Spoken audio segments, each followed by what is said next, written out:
من مدينة الفن والإبداع والتراث المصري الأصيل.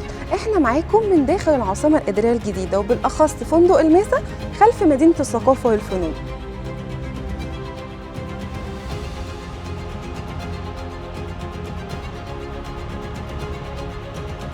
يلا بينا نخوض تجربة التشغيل من مطعم الخديوي في فندق الماسة.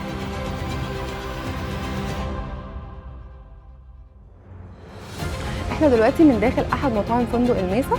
فندق الماسة فيه كافيهات ومطاعم، في مناطق مخصصة كمان للمول التجاري، في قاعة مؤتمرات. بالفعل في اكتر من معرض عقاري اتعمل هنا في الفندق، لان هو شغال بقاله سنتين. مساحة الفندق على 10 فدان. في كمان مسجد، وفي قاعة احتفالات، وفي قاعة مؤتمرات، في مسارح موجودة. يلا بينا بقى نروح مع بعض على مدينة الثقافة والفنون عشان نشوف دار الأوبرا المصرية.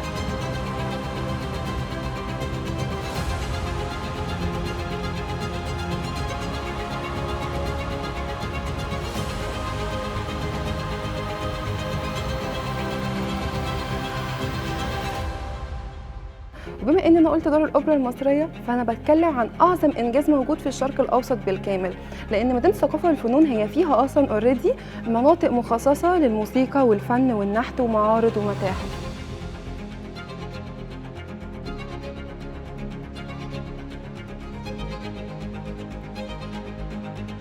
ودي كانت نهايه جولتنا في تذوق الفن والتراث المصري الاصيل في العاصمه الاداريه الجديده.